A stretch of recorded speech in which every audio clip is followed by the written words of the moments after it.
అందరికీ నమస్తే. నేను మీ జానవి. 2 రోజుల నుంచి జరుగుతున్న దాని గురించి నాకు కోపం ఆగక మా యూనియన్ కూడా నేను చెప్పకుండా నేను రియాక్ట్ అయ్యాను. ఎందుకంటే నేను చాలా ఇయర్స్ నుంచి ఫోక్ ఇండస్ట్రీలో ఉన్నా. నేను ఈరోజు తింటున్నా అంటే ఫోక్ ఇండస్ట్రీ వల్లనే.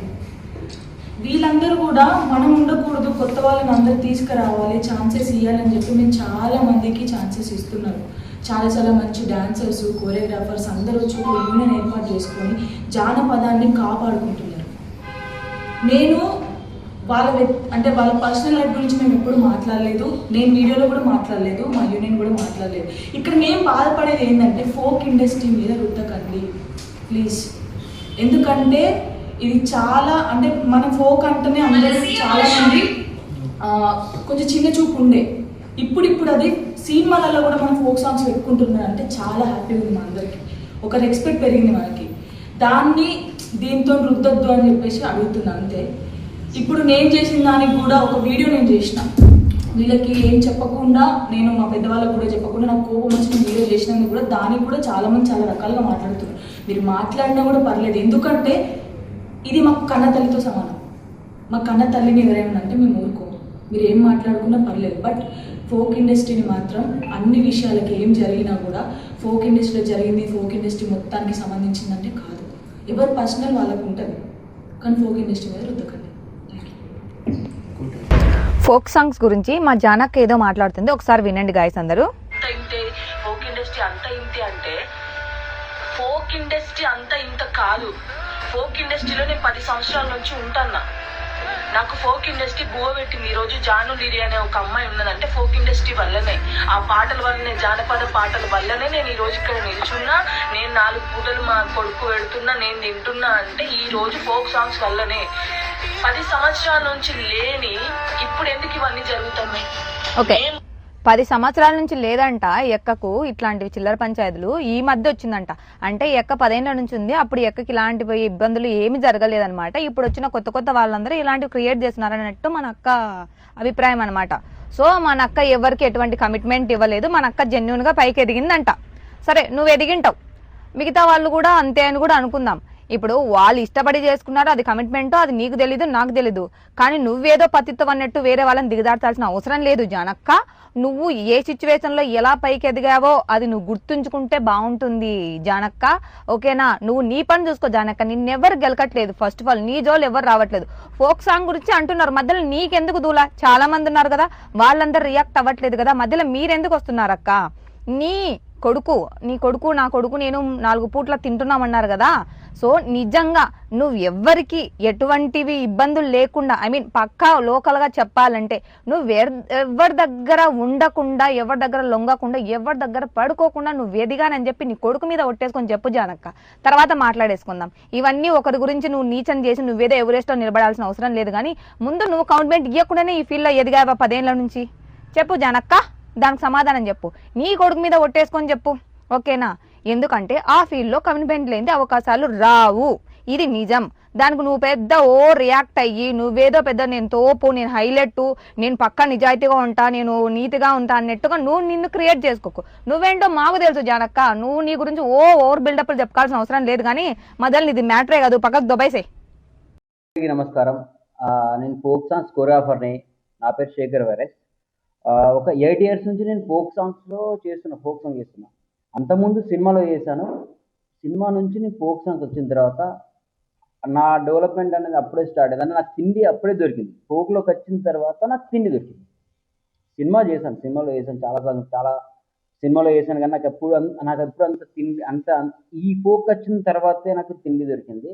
ఇంకోటి ఏంటంటే నేను వచ్చిన కావచ్చు చాలామంది అమ్మాయిలు, చాలామంది అబ్బాయిలు, కొత్త వాళ్ళు చాలామంది ఫోక్ ఇండస్ట్రీకి వచ్చారు. చాలామంది వచ్చారు, చాలా డెవలప్ అయ్యారు, ఒక మంచి పొజిషన్కి వెళ్ళారు.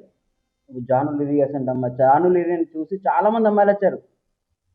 ఇప్పుడు మనకు రీసెంట్గా ఒక 2 డేస్ బ్యాక్ ఒక చిన్న ఇన్సిడెంట్ ఒకటి జరిగింది, ఒక వెమ్లాలో జరిగింది.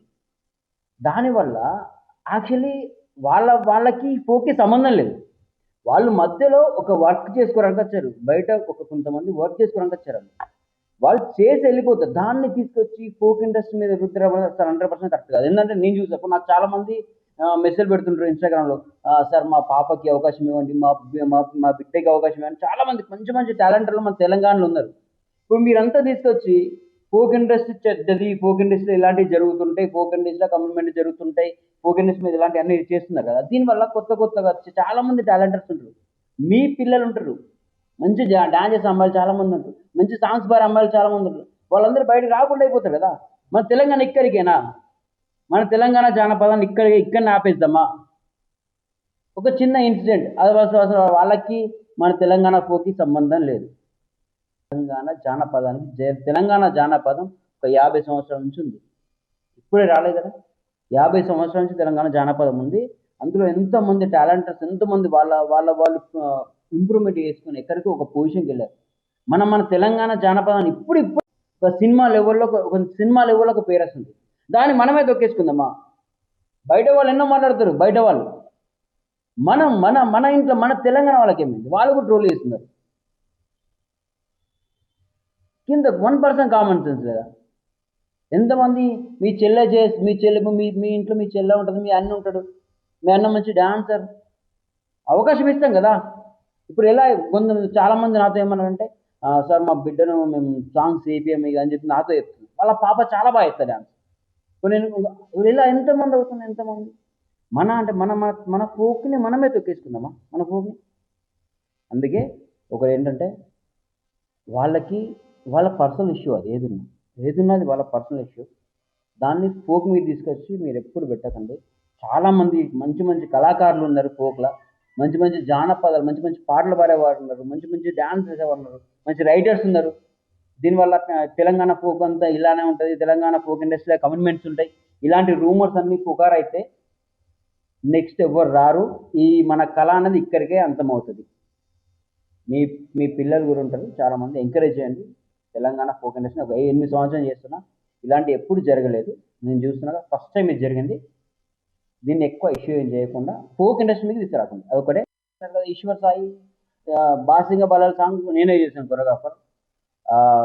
ఈశ్వర్ సాయి వాళ్ళ మిస్సెస్ ఒక చిన్న ఇంటర్వ్యూలో ఫోక్ గురించి ఒక మాట మాట్లాడింది. ఫోక్ ఇండస్ట్రీ అంటే నేను చాలా గొప్పగా అనుకున్నా, మా ఈశ్వర్ చెప్తే గొప్పగా అనుకున్నా నేను అనుకున్నాగా, కానీ అక్కడికి వెళ్ళిన తర్వాత చూసి అర్థమవుతుంది అని చెప్పాను. గుర్తుపెట్టుకున్నమ్మా, ఈశ్వర్కి మాధురికి జరిగిన వాళ్ళ పర్సనల్, అది ఫోక్కి సంబంధం లేదు. దానివల్ల ఫోక్ ఇండస్ట్రీని నువ్వు తక్కువ మాట్లాడద్దు. నువ్వు కూడా కంపల్సరీ